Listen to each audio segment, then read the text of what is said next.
नमस्कार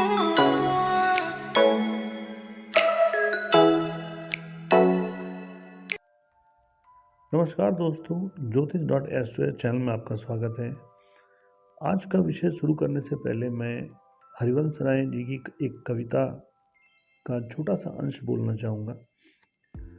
आखिर उसकी मेहनत बेकार नहीं होती, कोशिश करने वालों की हार नहीं होती। जैसा कि रिसेंटली हम लोगों ने एक मूवी में देखा 12th फेल, जहाँ पे एक व्यक्ति अगर वो ठान ले कि उसे अगर कोई लक्ष्य प्राप्त करना है तो अगर वो मेहनत करता है, जेन्युइन मेहनत, तो भले ही उसके भाग्य में या डेस्टिनी में लिखा है या नहीं, वो जरूर से प्राप्त करता है।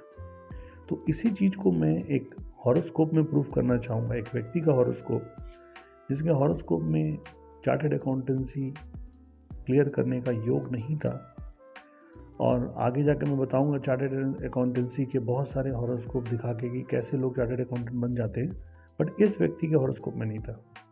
ये जब भी मेरे से कंसल्ट करने आता, मैं उसे यही बोलता कि तुम्हारे भाग्य में नहीं है, पर जिस तरह से तुम मेहनत कर रहे हो, अगर चीज़ों को अलाइन कर लोगे तो डेफिनेटली ये चीज़ आप निकाल लोगे।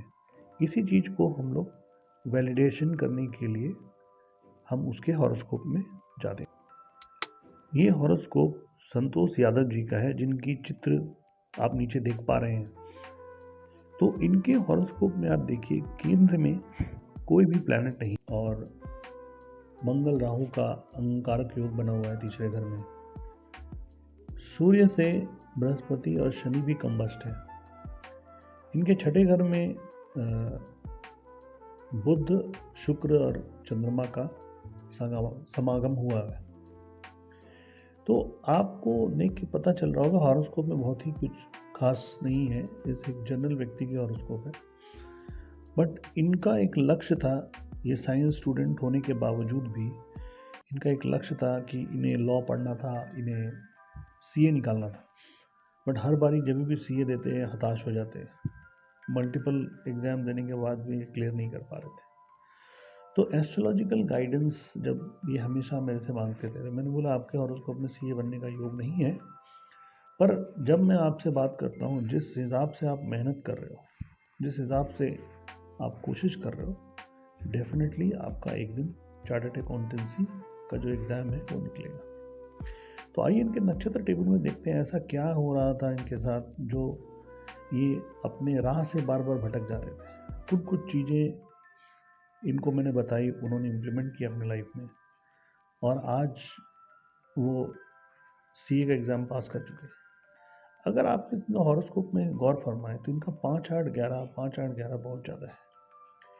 5-8-11 5-8-12 ये कंसल्टेंसी का नंबर होता है, ये जॉब का नहीं होता है।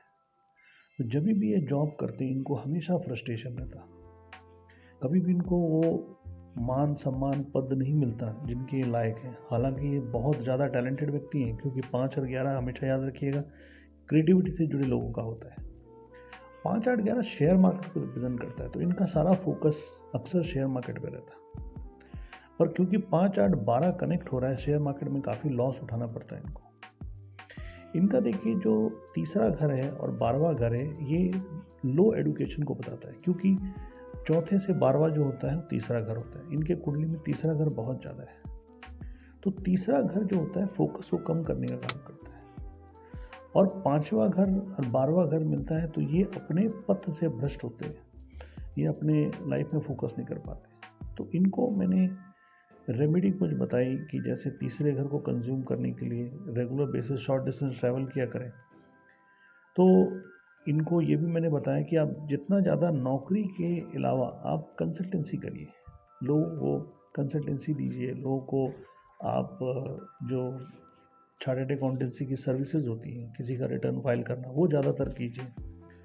तो ये सब करने से जो 5-8-12 जो कॉम्बिनेशन है जो इनको रोक रहा था, वो कंज्यूम होगा। दूसरा, क्योंकि इनका नवा घर बहुत ज़्यादा है, इनको स्पिरिचुअलिटी से बहुत ज़्यादा कनेक्टेड होना चाहिए था। तब मेरे ही बोलने पे इन्होंने बहुत ज़्यादा स्पिरिचुअलिटी की तरफ ध्यान दिया, और ये हमेशा खाटू श्याम जाते थे, हमेशा बाबा धाम जाना, और हमेशा भजन कीर्तन, हर शुक्रवार को शनिवार को ये भजन कीर्तन करने कहीं ना कहीं पहुंच जाते थे। बहुत अच्छे गायक भी हैं, गाना वगैरह गाते हैं। तो एस्ट्रोलॉजी में ऐसा कैसा योग होता है जिससे हम चार्टर्ड अकाउंटेंसी बनते हैं, जिसमें 4 9 11 जो पूरे एजुकेशन के नंबर होते हैं और 2 11 फाइनेंस के नंबर। मेरे पास बहुत सारा हॉरोस्कोप है जहाँ चार्टर्ड अकाउंटेंट लोग बने हैं और बहुत क्लियर तरीके से समझ में आता है चार्टर्ड अकाउंटेंट का हॉरोस्कोप। इस हॉरोस्कोप में वो बात नहीं थी, बट अपने दृढ़ निश्चय और संकल्प के साथ, बहुत जी तोड़ मेहनत के साथ, ये बहुत ही बिलो एवरेज परिवार से आते हुए व्यक्ति हैं और मैंने इनको सामने से देखा है किस तरह का ये मेहनत करते हैं, जो एक नॉर्मल आदमी के बस का बात नहीं है।